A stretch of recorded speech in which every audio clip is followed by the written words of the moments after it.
नमस्कार, वक्त हुआ है मसला का और मैं हूं आपके साथ गौरव राजेंद्र। मसला में आज चर्चा करेंगे हरियाणा प्रदेश की राजनीति में जिस तरीके से सरगर्मियां एक बार फिर से तेज होती जा रही हैं, उसको लेकर आज हम इसमें सिलसिलेवार तरीके से चर्चा करेंगे। साथ ही समझने की कोशिश करेंगे कि हरियाणा प्रदेश के भीतर कांग्रेस की नए संगठन को मजबूत करने के लिए जो संगठन सृजन अभियान चलाया हुआ है उसको लेकर क्या कुछ रणनीति है। चूंकि कांग्रेस संगठन सृजन अभियान के बीच में लगातार दिल्ली में मंथन चल रहा है, लगातार आला कमान हाई कमान के बीच में ये मीटिंग चल रही है, समझने की कोशिश चल रही है कि किस तरीके से संगठन को मजबूती प्रदान की जाए। साथ ही आपको आज हम इस चर्चा में ये भी समझाने की कोशिश करेंगे प्रवक्ताओं के माध्यम से कि किस तरीके से 1-to-1 परीक्षण के माध्यम से जिला अध्यक्षों की सूची पर किस तरीके से मोहर लगती हुई नजर आएगी। क्या कुछ वो रणनीतियां हैं, किस तरीके के जो फैक्टर्स हैं वो सामने निकल कर आएंगे। चूंकि पहले ही दिन से लगातार प्रदेश के भीतर जब से कांग्रेस ने ये और खास तौर पर एलओपी में जो विपक्ष के नेता है राहुल गांधी, उसको लेकर वो उन्होंने कमान संभाली हुई है। कांग्रेस को मजबूती देने के लिए प्रदेश के भीतर गए और लगातार वहां पर नेताओं से जानने की कोशिश की, जमीन की हकीकत को मापने के लिए पूरी तरीके से जद्दोजहद की जा रही है। ऑब्जर्वर वहां पर बैठाए गए, पर्यवेक्षक वहां पर बैठाए गए, मीटिंग ली गई, लेकिन इस बीच कुछ नेगेटिव तस्वीरें भी निकल कर आई।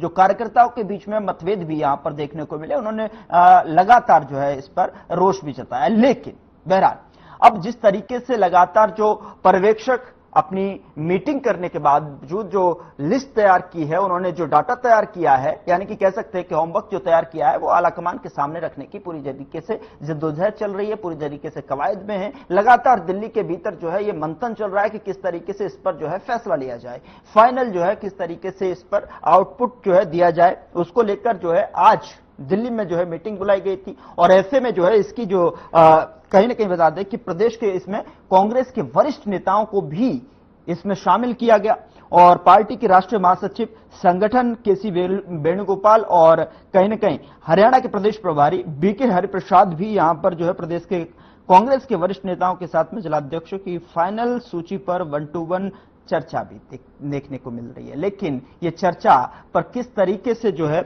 कह सकते हैं नेताओं से फीडबैक लेने के बाद में कांग्रेस अध्यक्ष मल्लिकार्जुन खड़गे और पार्टी अध्यक्ष के साथ साथ लोकसभा में नेता प्रतिपक्ष राहुल गांधी के पास जाएगी, उस पर फैसला होगा। किस तरीके से क्या कुछ संभावनाएं जताई जा रही हैं। पार्टी नेतृत्व मोटे तौर पर यह मन बना चुका है कि पहले जिलाध्यक्षों की सूची जारी होगी, इसके बाद ही प्रदेशाध्यक्षों पद को लेकर फैसला किया जाएगा। वर्तमान में चौधरी उदयवान के हाथों में प्रदेश कांग्रेस की कमान है, लेकिन उनका कार्यकाल पूरा हो चुका है। ऐसे में कांग्रेस विधायक दल के नेता के साथ साथ प्रदेशाध्यक्ष का फैसला भी होना है। तो पहले ही दिन से इस पर हम लगातार चर्चा कर रहे हैं, नजर बनाए हुए हैं। लगातार कांग्रेस के प्रवक्ताओं से भी और तमाम दूसरी पार्टियों यानी कि विपक्षी दलों के नेताओं से भी लगातार हम इस पर समीकरण को जानने की कोशिश कर रहे हैं कि किस तरीके से समीकरण कह रहे हैं, कौन से वो फैक्टर होंगे जो कि किस तरीके से निर्णय ऑफिशियल अनाउंसमेंट कांग्रेस की तरफ से देखने को मिलेगा। तो बहरहाल आगे बढ़ते हैं और इस पर चर्चा की शुरुआत करेंगे। उससे पहले तारुफ में करा देता हूं, हमारे साथ एक पैनल जुड़ा हुआ है। आज हमारे साथ मेहमान है रामराजी शर्मा जी, प्रवक्ता भारतीय जनता पार्टी की तरफ से अपना पक्ष रखने के लिए हमारे साथ जुड़ रहे हैं। बहुत स्वागत है सर आपका। राकेश सोढ़ा, प्रवक्ता कांग्रेस की तरफ से अपना पक्ष रखते हुए नजर आएंगे और इनसे समझने की भी कोशिश करेंगे कि किस तरीके से कौन कौन से फैक्टर हैं और कब तक संभावित सूची है वो सामने आ जाएगी। बहुत स्वागत है राकेश जी आपका भी। अनुसूरा जी, प्रवक्ता एनएलओ की तरफ से अपना पक्ष रखते हुए नजर आएंगे। बहुत स्वागत है मैम आपका भी। तो सबसे पहले प्रतिक्रिया मैं राकेश जी आपसे ही समझने की कोशिश करूंगा, उनके बाद डिबेट को ओपन करूंगा। राकेश जी, क्या कुछ चल रहा है, किस तरीके से मजबूती प्रदान करने की दिशा में कदम बढ़ाए जा रहे हैं? चूंकि लगातार मंथन दिल्ली के भीतर रणनीति तैयार की जा रही है, हरियाणा में बदलाव के संकेत देखने को मिल रहे हैं। किस तरीके से यह बदलाव धरातल पर अमली जामा के रूप में पहनाते हुए नजर आएगी कांग्रेस? राकेश। पहले तो मैं और खबर हरियाणा के सभी दर्शकों को और जो हमारे प्रवक्ता साथी है उन सभी को नमस्कार। देखिए गौरव जी, जय राम जी की जय।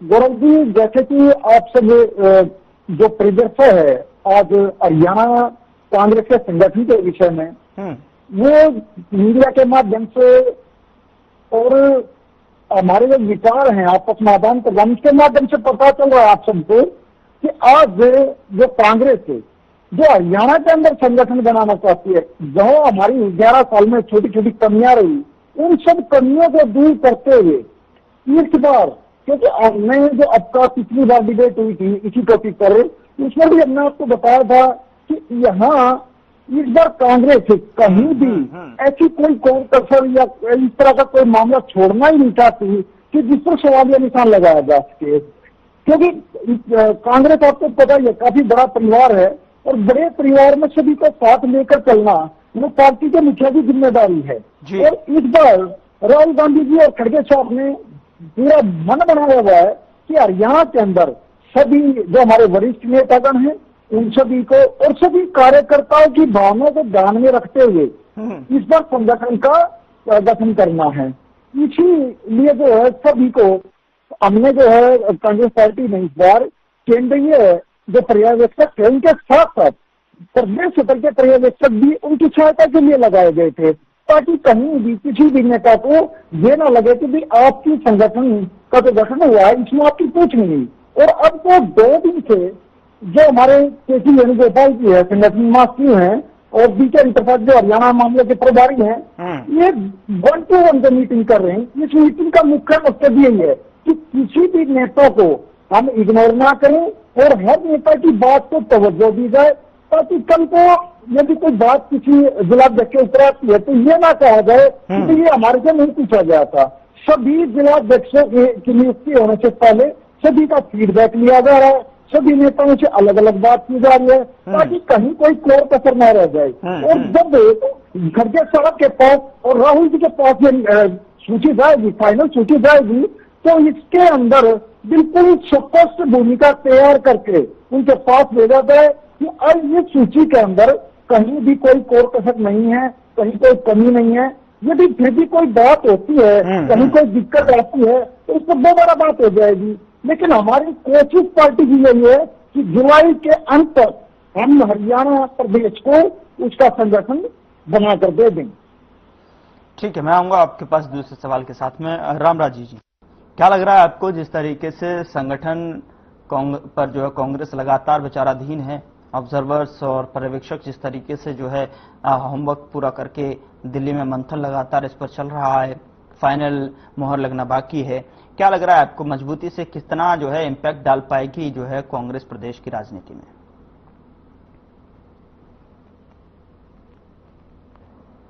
मैं हमारे देश की प्रदेश की देवतुल्य जनता जनार्दन को राम राम करता हूं और फिर अपना आपने जो प्रश्न पूछा है उसका मैं जवाब देना चाहूंगा। जिस तरह से कांग्रेस में लठ बज रहा है, इनके ऑब्जर्वर आए थे, जैसे आजादी से पहले साइमन कमीशन आया था, Simon commission go back, Simon commission go back, ऐसे ही इनके नारे लग रहे थे, observer go back, observer go back. उसके बाद में मैं आपको बताना चाहूंगा, इनकी चंडीगढ़ में मीटिंग हुई, वहां पे राहुल गांधी को इन्होंने बुलाया ताकि सरेआम आपस में लड़ना बजे, एक आंखों की शर्म होती है वह वो बरती जाए।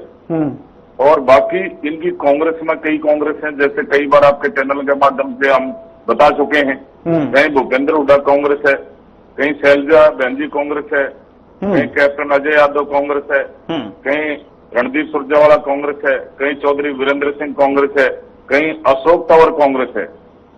और जब इनका संगठन असल तो ना तो नौमन तेल होगा, ना राधा नाचेगी, तो इनका कुछ होने वाला नहीं है। और रही बात, इनका संगठन बन भी गया, क्योंकि 11 साल तक तो अभी बना नहीं, ना नेता प्रतिपक्ष ये दे पाए। अगर बन भी गया तो हमारी पार्टी के ऊपर उसका कोई असर पड़ने वाला नहीं है, क्योंकि जनता जनार्दन का आशीर्वाद हमारे साथ है। हम जनता को भगवान मानते हैं और हमारे मुख्यमंत्री जी बुजुर्गों के पैर छूते हैं, उनसे आशीर्वाद लेते हैं, और ये जनता को राक्षस कहते हैं। इनका राष्ट्रीय महामंत्री देवतुल्य जनता जनार्दन को राक्षस कहता है, और फिर कहता है मैं कुरुक्षेत्र की धरती पर खड़ा हो गया, कहता हूं कि बीजेपी का वोटर राक्षस है, राक्षस, और मैं शराब देता हूं बीजेपी का वोटर राक्षस है। अरे मेरे भाई, आपका शराब कोई दुर्वासा मुनि का शराब है क्या?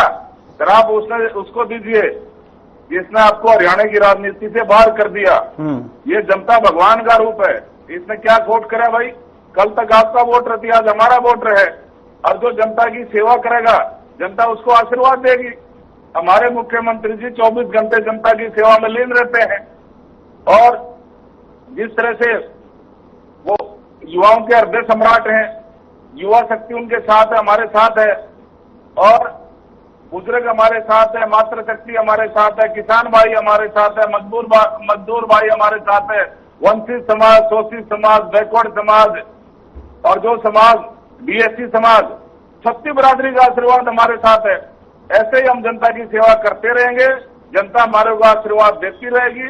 आने वाले 30-40 साल तक हमारी सरकार ऐसे ही चलती रहेगी।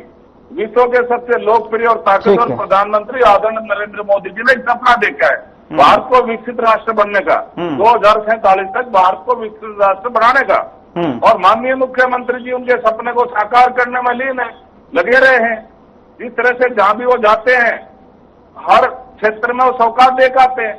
हमारे जुलाना आए थे अभी 2-3 दिन पहले, दिल्ली की मुख्यमंत्री, हमारे जुलाना की बेटी है, नंदगढ़ गांव में जन्मी हमारी बहन रेखा गुप्ता जी का जन्मदिन मनाया था और आदरणीय मुख्यमंत्री जी कोथली ले गए थे, क्योंकि हमारा एक संस्कार है, हमारी प्रथा है हमारी बेटियों को, बहनों को कोथली पहुंचाना। और वहां पे जन सैलाब उमड़ा था और वहां पे माननीय मुख्यमंत्री जी ने जुलाना हल्के को, जो सबसे पिछड़ा एरिया था, इनके टाइम में तो कुछ करा नहीं। इनके टाइम में तो 2200 करोड़ की इन्होंने विकास कार्यों की 10 साल में सौगात दी और आज तक 20,000 करोड़ से फालतू की सौगात हमारी सरकार दे चुकी है। माननीय मुख्यमंत्री जी सारे हमारे ग्रामीण गदगद हो गए, बोले भाई मौज कर दी, भाई मौज कर दी। सब मुख्यमंत्री तो परमात्मा सब ने दे। और जिस तरह से इनके एमएलए हमारे मुख्यमंत्री जी की तारीफ कर रहे हैं, इनका एमएलए सेतिया वो कहता है मैं भगवान की सौगंध खा के कहता हूं भाई, ना तो इतना बढ़िया और मजबूत मुख्यमंत्री हरियाणा में आया था और ना होगा।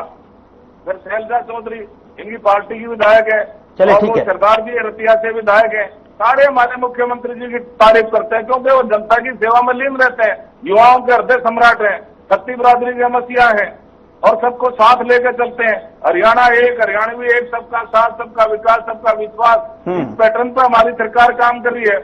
और इनके टाइम में भर्तियां कैसे होती थी आपको पता है? इनके टाइम में भर्तियां होती थी परिवारवाद, क्षेत्रवाद, भाई भतीजावाद, जातिवाद। आदरणीय मनोहर लाल जी उस टाइम में मुख्यमंत्री थे, उन्होंने उस वाद को तोड़ा। उन्होंने कहा भाई पूरा हरियाणा मेरा परिवार है, पूरे हरियाणा के बच्चे मेरे परिवार के बच्चे हैं और मैं किसी की मेरिट नहीं काटूंगा। उन्होंने मेरिट के आधार पर बिना खर्ची, बिना पर्ची की नौकरियां दी। उसका फॉलो हमारे मुख्यमंत्री डॉक्टर नायब सिंह सैनी जी कर रहे हैं। आज किसान का बेटा, मजदूर का बेटा, गरीब का बेटा बिना खर्ची, बिना पर्ची के, जिसके पास में जींद रोहतक तक का भाड़ा नहीं, आज क्लास 1 अफसर लग रहा है मेरिट पे। ये अपना अपना गौरव की बात है, ये हमारी सरकार लगा रही है, डॉक्टर नायब सिंह सैनी की सरकार लगा रही है। इनके यहाँ तो राजा का बेटा राजा बनता है और एमपी का बेटा एमपी बना है। अनुज जी आप क्या कहना चाहेंगी? जिस तरीके से लगातार कांग्रेस अपने संगठन सृजन को लेकर आगे बढ़ती नजर आ रही है और इस बीच जो है बैठकें दिल्ली में चल रही हैं, रणनीति दिल्ली से बन रही है और हरियाणा में इसके बदलाव के संकेत साफ तौर पर देखने को मिल रहे हैं। लेकिन कुछ नेता इसमें ऐसे भी हैं कि वो नहीं चाहते कि जिस तरीके से जो फॉर्मूला कांग्रेस अपना रही है दिल्ली में कि किस तरीके से पहले जिलाध्यक्षों की जो है नियुक्ति किया जाए, उनको पहले जो है मैदान में उतारा जाए, फिर उसके बाद प्रधान चुना जाए, क्योंकि वो खुद चाहते हैं कि पहले प्रधान का चुनाव हो और उसके बाद जो है जिलाध्यक्षों की नियुक्ति की जाए। क्योंकि उनका यह भी मानना है, जैसे खबरें सामने निकल कर आ रही हैं, उनका यह भी कहना है कि जिस तरीके से जो है पहले जिलाध्यक्षों की अगर नियुक्ति हो जाती है, जिलाध्यक्ष अगर चयन हो जाते हैं तो उसमें प्रधान का कंट्रोल नहीं हो पाएगा। क्या कहना चाहेंगे? अभी से जो है इस तरीके से बयानबाजी आ रही है।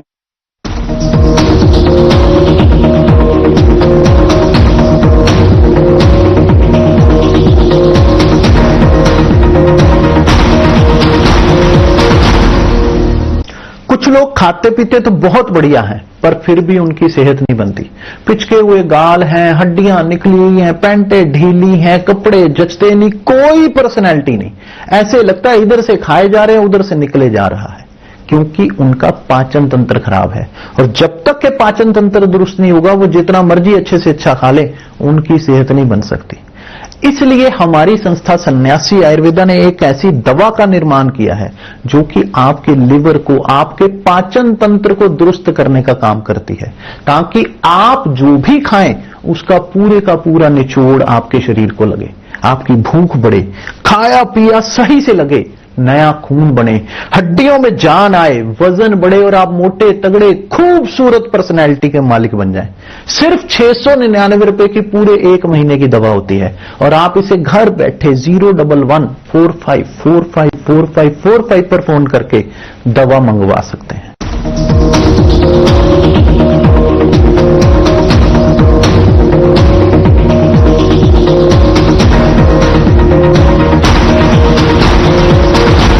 छोटी नहीं थी, वो कमियां बहुत बड़ी थी। इन्होंने कहा कि हम संगठन सृजन कर रहे हैं तो हम हर नेता को तवज्जो देंगे, हर नेता को तवज्जो दोगे।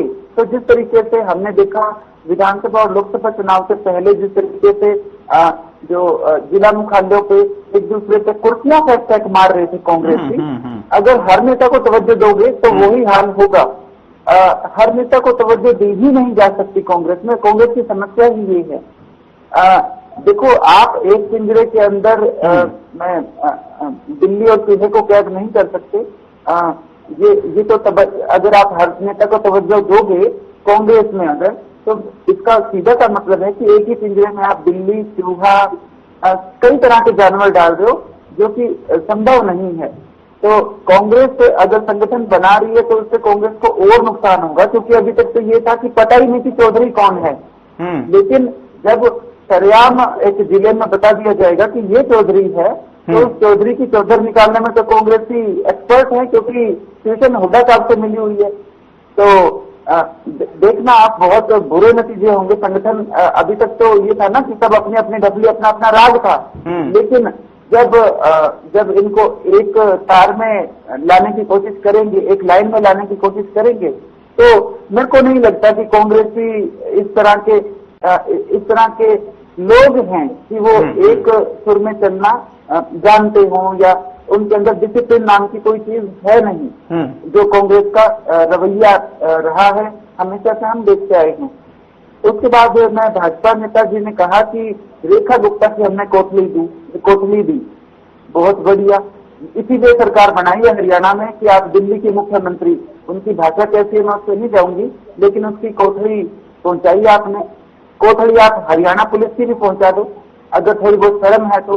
जिस तरीके से हरियाणा पुलिस प्रेस कॉन्फ्रेंस करके, हरियाणा पुलिस के बड़े अधिकारी ये कहते हैं ना कि हमने क्लास 1 अफसर लगा दिए, वो क्लास 1 अफसर प्रेस कॉन्फ्रेंस करके कह रहे हैं कि पुलिस के साथ ज्यादती बर्दाश्त नहीं होगी, और इनकी जो सरकार है वो जातीय समीकरण सेट करने में बिजी है। मैंने ये मामला इसलिए उठाया क्योंकि मेरे गृह जिले से संबंधित है। हिसार के अंदर रिसेंटली एक मामला हुआ था जिसके अंदर पुलिस ने, मैं कहूँगी, बहुत शानदार काम किया, और उसके बावजूद इनके मुख्यमंत्री और इनके मंत्री पुलिस को सजा देने का काम कर रहे हैं। पुलिस पे FIR दर्ज हो रही है। जनता आज सड़क पे उतरी है, जो पुलिस के ऊपर कार्रवाई ये सरकार कर रही है उसके विरोध में। तो लेकिन ये तो अपना, मैं सीधा कहूंगी कि जो मुख्यमंत्री हैं वो डमी हैं। उनको सिर्फ एक काम दिया गया है कि आप पूरे हरियाणा के अंदर जातीय समीकरण साधने का काम करो, बस यही आप करो, और आपको कुछ ना आता ना आपको कुछ करना। सरकार हरियाणा में चलाएगा सेंटर, दिल्ली से सरकार चलेगी। पुलिस को क्या करना है, कैसे करना है, पुलिस या प्रशासन जो भी है, जो इन्होंने कहा एक क्लास 1 अफसर लगाते हैं, गुजरात से लगाते हो, बिहार से लगाते हो, तहसीलदार आप बात करते हो, आप हरियाणा एक, हरियाणा ये। तो भाजपा ने तो डेफिनेटली हरियाणा का भत्ता बिठाया है, लेकिन ये भत्ता बिठाने का मौका तो कांग्रेस ने ही दिया है। कहाँ है कांग्रेस? कांग्रेस तो मैं कहूंगी कि कांग्रेस को समझ में नहीं आ रहा कि उसे करना क्या है। हिसार वाले प्रकरण में भी कांग्रेस की अगर हालत हम देखें तो हंसी आएगी कि इनके बड़े बड़े नेता, इनके जो सांसद हैं, वो आके अनर्गल बातें कर रहे हैं। वो जो हमारा प्रशासन है उसका सम्मान नहीं कर रहे, उनको मामले का ही नहीं पता, और वो आके अनर्गल बयान दे रहे हैं। अरे भैया, कहीं पैर रखने से पहले एक बार देख लेना चाहिए कि क्या है। आप एक दुर्घटना हुई है, उसके अंदर अभी हमें पता ही नहीं, इंक्वायरी चल रही है और आप आके जजमेंट कर रहे हो। ये हालात हैं कांग्रेसियों के। तो मैं ये कहूंगी कि कांग्रेस ने अभी चौधरी नहीं बनाए थे, तो ये हाल है। अब चौधरी बना देंगे तो हालात और खराब होंगे।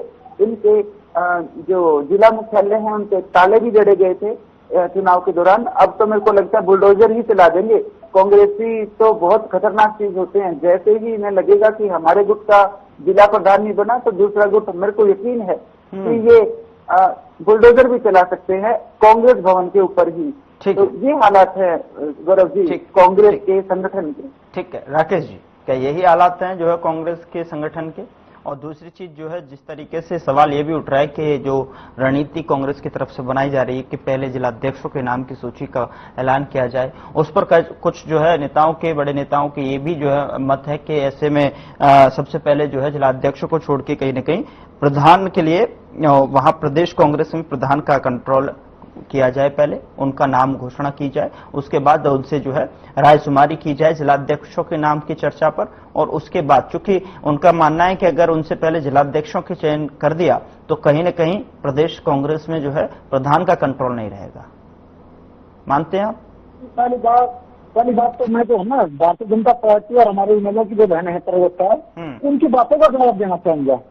अब बीजेपी प्रवक्ता कह रही है लठ बज रहा है, कौन सा लठ बज रहा है, कौन सी गोलियां चल रही हैं?